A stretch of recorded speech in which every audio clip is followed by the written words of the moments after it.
Welcome to Maps and Meta-Analysis. Looking at California cities. Hi, I'm Darpesh Borhe. And I'm Justin Hurst, and this is Facts in Folsom. A meta-analysis. Right. Hey guys, welcome back to episode 16 of Facts in Folsom. Last week was a city council meeting. The reason we're recording a bit late is each of us had some obligations. I was out of town Thursday and Friday, which is when we usually record, and then Justin has been volunteering at the Folsom Rodeo. So he was unavailable yesterday, and I was unavailable yesterday. So anyway, that's why the episode might be a bit later than usual. But yeah, so we're just going to talk about the city council meeting. Where do you want to start? So I'll just go down the agenda real quick. This was a pretty brief city council meeting. It was really only a couple of substantive agenda items, and even in the consent calendar, not much was pulled out. It was passed pretty quickly. You had your regular roll call, pledge of allegiance, business from the floor where people had the opportunity to come speak. And then there were 3 scheduled presentations this week. Proclamation of the mayor making the month of July as Parks Make Life Better month. Not really much for us to cover there. I think it's self-explanatory. Second one being a presentation from the Hope Cooperative regarding homeless services in Folsom. We were a little bit late, so we only caught the end of that meeting, so probably not going to get into it. And then the Folsom Tourism and Economic Development Corporation, otherwise known as TEDCORP, quarterly report. So we'll start talking about that. And then following that discussion, there was the consent calendar, which we don't really need to get into because it was pretty simple this week. I will make one comment on it just because I thought that there was a couple of interesting items on it that weren't discussed. And then finally, under new business, there was only one item. That's where the meat of the meeting took place this week, and that was consideration of economic development consultant.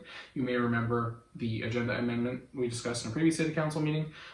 Specifically, the city council confirming the scope and direction of their work to a proposal made by the city manager on what that could look like. So I guess just diving in to the TEDCORP presentation, Darvish, do you have any thoughts on that?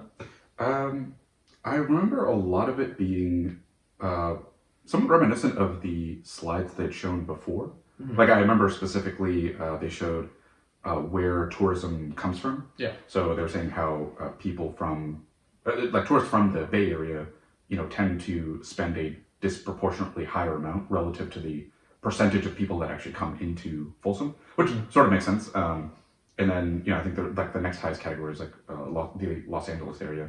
And that sort of makes sense too, which is if you're coming here, then you're not passing by or anything like that. So it's the inertia is much higher to get here, and so maybe you would spend commensurately less, especially if you're flying or something like that. Yeah, I don't know. I guess I don't even know if I'd call this a criticism because maybe they have this in the works, but a lot of it feels like interesting data visualization, but I personally don't really connect the threads of what this data tells us and what we should do as a result. It seemed like a lot of their suggestions were, I thought they were good suggestions, but it didn't seem like anything in the data would make one of the proposals better than the other. Gotcha. So yeah, that was one of my takeaways, but curious what you thought.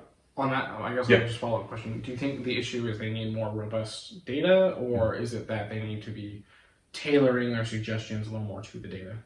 I think they should be, and to be fair, this is the scientist in me that is kind of biased, but I think you should be making some kind of hypothesis and then testing that hypothesis with the data. Okay. So one concrete example would be, they talk about hotel kind of vacancy rates and things like that.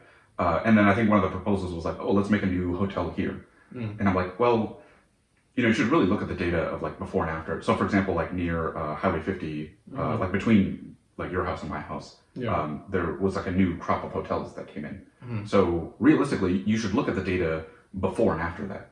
Yeah. Of okay, what was the sales tax revenue around that area before and after? Did it actually pay for itself in terms of any sort of subsidies we gave? Is the TOT tax enough of a friction that people don't end up staying here? Maybe they end up staying in El Dorado Hills, but commute down to Folsom, or vice versa. They go to Sacramento. There's more amenities there, and then they just drive up to Folsom if they really want to. And basically testing under these conditions, new hotels do very well, and under these conditions, the hotels do not do very well. So therefore, we want to build a hotel here because it the pros outweighs the cons, that sort of thing. Okay. Whereas, painting these broad brushstrokes of like, oh well, like our hotels are at capacity, so let's just like make a new hotel, and you're like, that's a pretty huge like capital investment. There's a lot of risks that people are taking, and also like I don't know, I just felt like some of the suggestions like, let's try to bring more conferences and things like that here. I'm like, I don't know, like some of this stuff feels like, post COVID, feels like you're kind of fighting, or you're kind of swimming upstream to some extent, right? Like if these things can be done virtually, like you're going after an increasingly smaller and smaller market.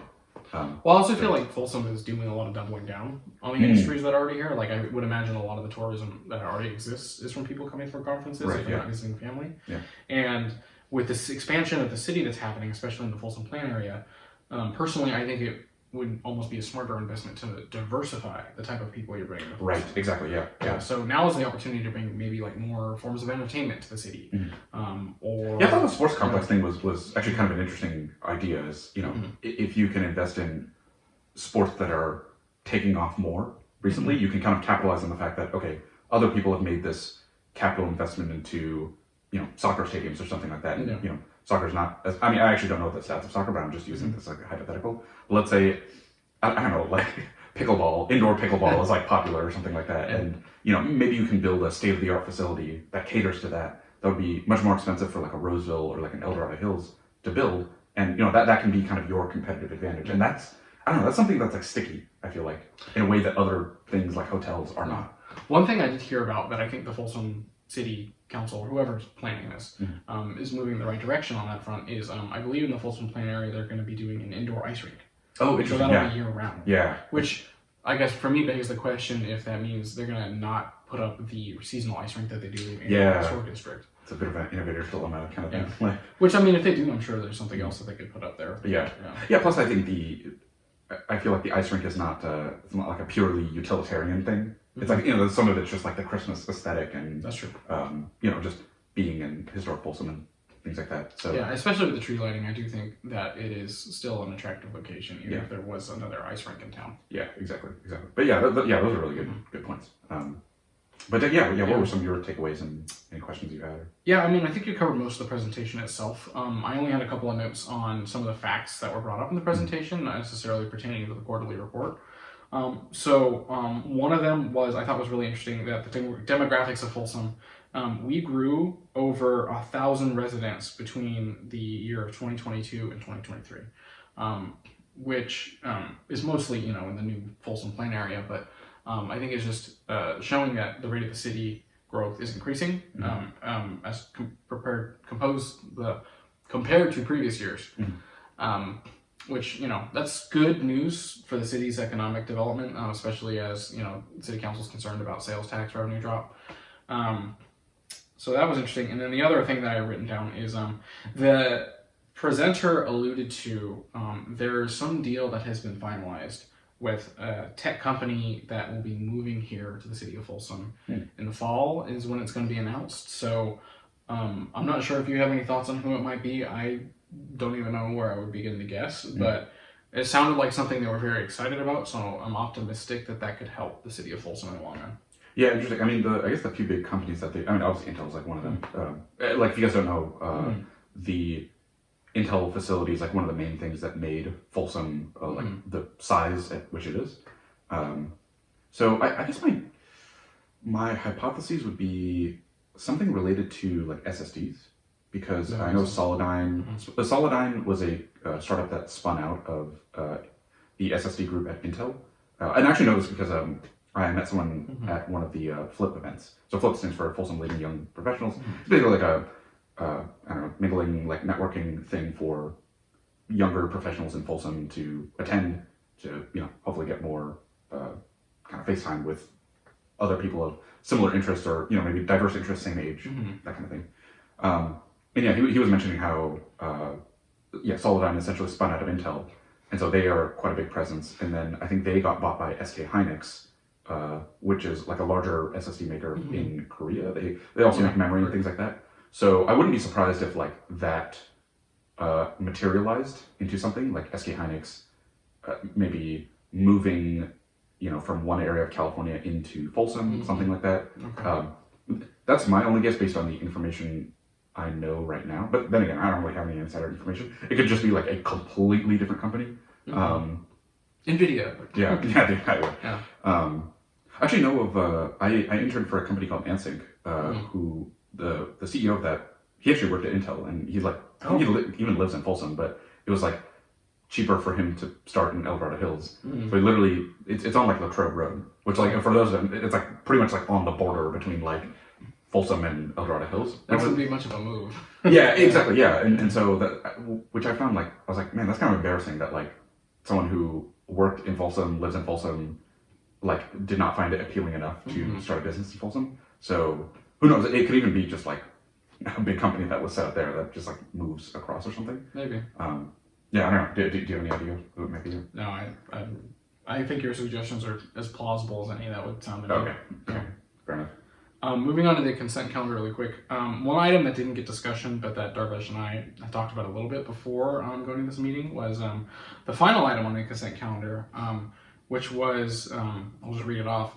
Receive annual report regarding police use of military type equipment and approve resolution number 11063, a resolution renewing ordinance number 1326 and determining that specified military equipment used by the Folsom Police Department has complied with standards for approval set forth in state law. I imagine with a city like Folsom being so concerned about safety and having such a heavy police presence and heavy police presence in the budget even, that this necessarily wouldn't be a controversial resolution. So I see why it was passed on the consent calendar, but I think it would have been interesting just to hear what that report was, as well as, what types of military equipment were being authorized. Did you have any other thoughts on that? Yeah, I mean, I was just kind of curious what counts as like a military piece of equipment. I suspect that maybe most people in Folsom who are, I guess, interested in safety would, consider the military definition like too loose or something. Maybe that would be the main argument of like, oh, this is like called military in nomenclature because like the state of California forces us to call this stuff, military equipment or something like that. But yeah, you're right. I think I don't know. It seems like, especially since the police is getting a lot of money, it would behoove us to know what they're spending it on. Yeah. Especially if it's like military grade, because that's the thing is like, even if you think the instrument itself is kind of innocuous or analogous to something a regular police force would use, maybe it costs 4 to 5 times as much because you need extra stringent quality controls. You need it to be manufactured in certain approved facilities. Like the thing where I know that this applies is like semiconductors. The U.S. government has a very strict semiconductor supply chain within the U.S. and it costs more because essentially we're like behind the leading edge in some ways, and also like the facilities are quite small because they can't make enough volumes to like justify these economies of scale. And so that's like but one example of where something where you're like, oh, the semiconductor is not like it's not like a missile, right? But because it has just like certain standards, it might be more expensive. So I suspect a lot of that stuff was like that. So even in that case where I could concede that like, hey, all this equipment is totally necessary, it's totally justified, maybe it's just called military by nomenclature, I would still like to know the cost breakdown. Yeah. And, just whether residents of Folsom feel like that it is an appropriate use of their money. So I'm more interested in like a financial perspective, not even like necessarily like we need to like strip back the military, putting that whole discussion aside. Yeah. I think the finances are equally as important. Yeah, I mean, it feels like the whole era of the city council, at least in the past few meetings, I think we've conveyed this to the viewers, it has been one of financial scrutiny, especially with, the projected budget deficit growing, with all these little small decisions now of the budget possibly adding up in the future. It does kind of feel like there are parts of the budget where they kind of just don't really want to look at. Yeah, I mean, I don't want to sound too accusatory here, but it seems like penny wise, pound foolish, which is like if you don't know the idiom, it's basically like you're sweating over these like small, like a relatively small fraction and like cutting here and there. So, this would be the equivalent of people talking about like, oh, we need to like cut NPR, and you're like, yeah, but like the military budget's like almost $1 trillion. Yeah. And so I think the penny wise, pound foolish thing here would be, for example, and I'm not like picking on him specifically, but like Councilmember YK, like he always like pulls out these things from the consent calendar of like, like we only got 3 bids for this like sewage project or something, or like this electrical work, and I think maybe we could do like $100,000 better, if we went with like this vendor instead of that vendor, and and you're like, yeah, but I mean, city budget's like $108 million, like $100,000 here and there, like sure, I mean, maybe now like funds are very tight, so that does make a difference on the margins, but it seems like pound foolish because you're like, man, dude, like why not scrutinize the part of the budget that takes 50% of the budget, right? Like any incremental change there will have a pretty large, substantial effect on the overall budget. But some would argue that it would also have a substantial effect on quality of life. So all those things need to be taken into consideration. But I this is my personal bias, which is like I think that's like kind of penny wise, pound foolish, especially since the city council meetings are like limited in time. And I would just add to that that I imagine city council members, especially perhaps the mayor and vice mayor, and certainly the city manager, they have a lot of work that they do outside of these city council meetings, probably meeting with important stakeholders, like having these budgetary meetings, and that's something that we don't really see communicated through city council. So it's entirely possible that they've gone through these presentations very thoroughly, like had presentations from the chief of police, but that's not something that is reflected at the meetings. So it's also possible that the issue here is more just they could be doing more as a council to communicate like how that process went. Yeah, agreed. And I want to give them all the benefit of the doubt. So like if this item comes up in the future, we'll be sure to point it out. And if they do end up talking about it, then I'll gladly give credit where credit is due. So yeah. All right, so good transition into the final and largest part of the city council meeting this week. The city council, after a brief recommended presentation from the city manager, discussed what they would consider for the economic development consultant's scope.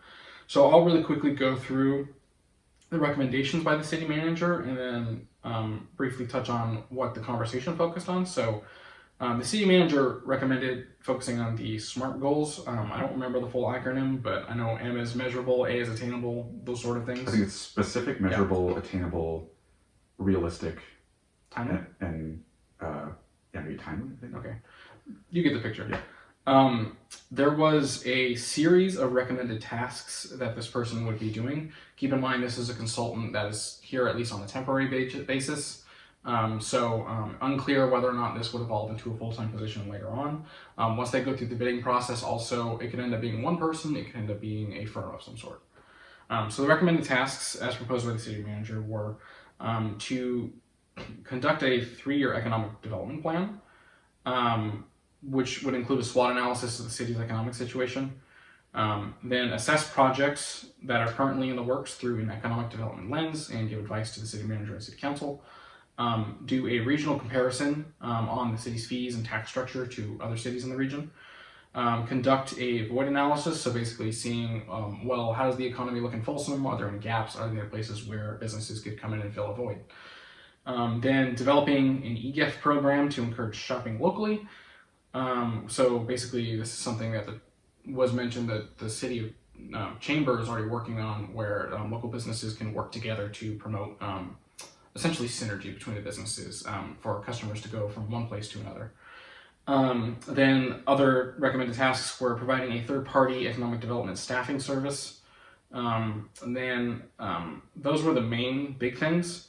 The city council, their role here was to identify economic development zones and where they want to prioritize their investment, as well as like determine, since they were the ones who put this in the budget, what they wanted this person to focus on. And of course any other duties that may come to be assigned during the job. This person during the discussion was identified, or firm, as needing to work closely with Choose Folsom, so local chamber of commerce. Makes sense, a lot of city synergy there, but will ultimately report to the city manager. And then as far as the discussion went, we ended up leaving towards the end of it because it kind of felt like they were circling as a consensus. But it seemed like the only major change that they made was that they wanted to take the e-gift program off of the list of priorities because Choose Folsom is already working on that.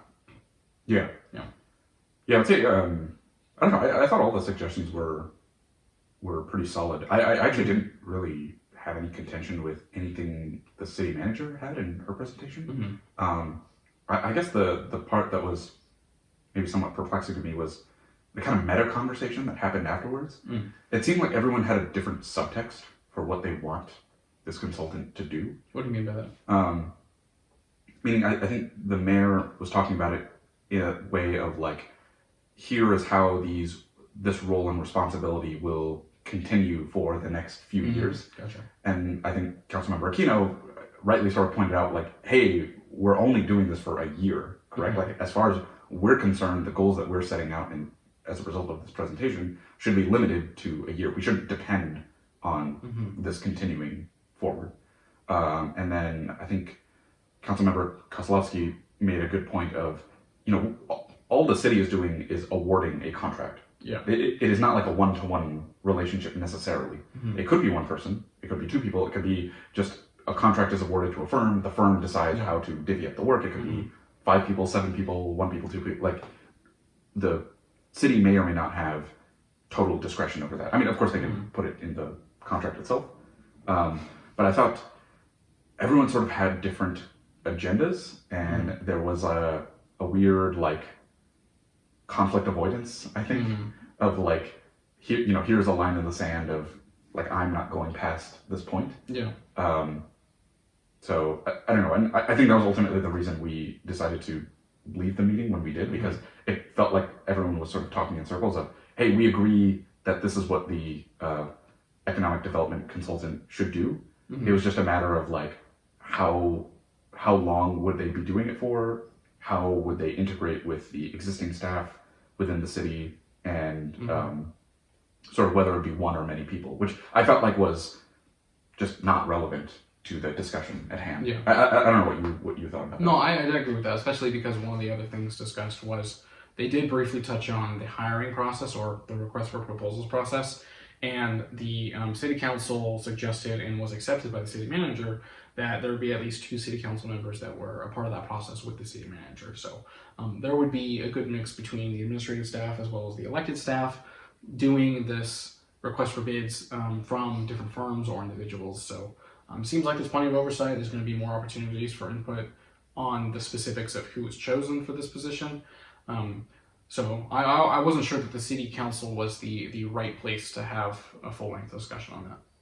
Yeah. Oh, actually, I definitely agree with that perspective. That seems like a much more nuanced thing of, yes, it's maybe not the right place or time, or yeah, maybe someone should have put it to a vote of like, hey, can we vote to postpone this discussion until, I don't know, the next meeting or something like that, and at that time we will discuss the the time scope of the project and all these other factors. Yeah, actually, I would have liked that a lot more. Well, I mean, also just to compare it to the routine work of the city council, pretty much every week on the consent calendar, there's some sort of resolution authorizing the city manager to execute an agreement that has already gone through this process. Yeah. And you don't really see every week them bringing up 5 items saying, okay, how is this request for proposals going to work? It seems like the city has a routine way that they typically do it. The city manager definitely seems very fluent in that process. So I can kind of see why this one maybe gets a little bit more scrutiny, because it was a city council led proposal, but I don't think the logistics were something that were really crucial to the conversation as pertaining to the agenda item. Interesting. Yeah, I wonder if there's some politics to which discussions you make public versus behind closed doors. Yeah, probably. Because, I don't know. Yeah, I don't want to speculate too much on that, because we've actually not been to, at least I have not been to any of the kind of off week meetings. Special ones? Yeah, the special ones. So, yeah, I don't want to presume too much about that. But yeah, was that the last item? Or? Yeah, that was pretty much it. A little bit shorter city council meeting, a little more to the point. I don't have any other final thoughts. Do you have any? No, not really. Okay, well, see you all next week. Okay.